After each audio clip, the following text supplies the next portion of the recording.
कृष्ण के परम मित्र सुदामा की छवि से सभी भली भांति परिचित हैं, लेकिन शायद ही कोई जानता होगा कि परम अवतार श्री कृष्ण को श्राप से बचने के लिए सुदामा ने स्वयं एक दरिद्र का जीवन चुना था।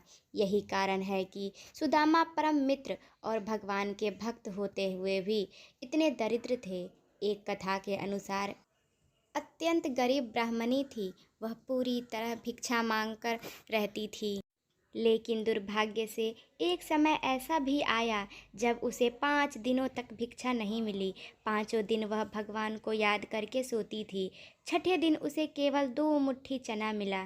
चना पाकर वह बहुत खुशी हुई, लेकिन जब वह झोपड़ी में पहुंची तो रात हो चुकी थी। उस ब्राह्मणी ने सोचा कि मैं इस चने को रात में नहीं खाऊंगी, सुबह कन्हैया को भोग लगाकर ही मैं इसे स्वीकार करूंगी। ऐसा सोचकर ब्राह्मणी चनों को एक कपड़े में बांध दिया। वह कन्हैया का नाम याद करके गहरी नींद में सो गई। लेकिन वे कहते हैं ना, ना तो अनाज पर अनाज लिखा है। ब्राह्मणी के सोते ही कुछ चोर उसकी कुटिया में चोरी करने आए, लेकिन उस बेचारे ब्राह्मणी के कुटिया में चने के पैकेट के अलावा कुछ नहीं था। चोरों को चने की वह गठरी मिली। चोर समझ गए कि इसमें कुछ कीमती हीरे के रत्न हैं, इसलिए ब्राह्मणी जाग गई और शोर मचाने लगी। ब्राह्मणी का शोर सुनकर गांव के सभी लोग चोरों को पकड़ने के लिए दौड़े। चोर पोटली लेकर भाग गए। पकड़े जाने के डर से सभी चोर संदीपन मुनि के आश्रम में छुपा दिया, जहां सुदामा और भगवान श्री कृष्ण की शिक्षा हुई थी। तब गुरु माता को लगा कि कोई आश्रम के अंदर आ गया है। गुरु माता देखने के लिए आगे बढ़ी। चोर को लगा कि कोई आ रहा है। चोर डर गए और आश्रम से भागने लगे। भागते भागते चोरों से वो चने से भरे गट्ठे वहीं गिर गए और चोर भाग निकले। दूसरी ओर वह ब्राह्मणी भूख से परेशान थी। वह ब्राह्मणी को पता चला कि चोरों ने उनके चने का बंडर छीन लिया है। उसने बड़े दुखी मन से श्राप दिया कि बेचारी असहाय का चना जो भी खाएगा वह दरिद्र हो जाएगा।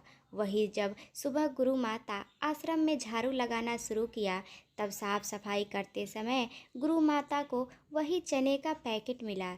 गुरु माता ने बंडर खोलकर देखा तो उसमें चने थे। सुदामा जी और कृष्ण रोज की तरह जंगल से लकड़ी लाने जाते थे। तभी गुरु माता ने उन्हें वही चने का पैकेट दिया और कहा कि भूख लगने पर दोनों इसे खा लेना। फिर जैसे ही सुदामा जी ने चने की गठरी ली, उन्हें सारा रहस्य समझ में आ गया। सुदामा ने सोचा कि अगर श्री कृष्ण ने इस चने को स्वीकार कर लिया तो पूरी सृष्टि गरीब और गरीब हो जाएगी। यही सोचकर उन्होंने ये सारे चने की मुड़ियाँ खुद खा ली और उस गरीब ब्राह्मणी का श्राप अपने ऊपर ले लिया। लेकिन उन्होंने अपने मित्र श्री कृष्ण को चने का एक दाना भी नहीं दिया। पवित्रता से बचने के लिए खुद सुदामा ने अपना पूरी जीवन गरीबी में बिताया। और दोस्तों, आपको पता ही होगा कि जब सुदामा द्वारका गए तो भगवान कृष्ण ने चुपके से उनकी कुटिया को अपने जैसा महल में बदल दिया था। लेकिन सुदामा उस महल में कभी नहीं गए। उन्होंने उनका शेष जीवन कान्हे के मंदिर में उनके चरणों में ही बिताया। तो दोस्तों, यह दुनिया वास्तव में सुदामा की हमेशा कर्जदार है, जो गरीबी से बचने के लिए जीवन भर ज़रूरतमंदों के लिए समर्पित होती है।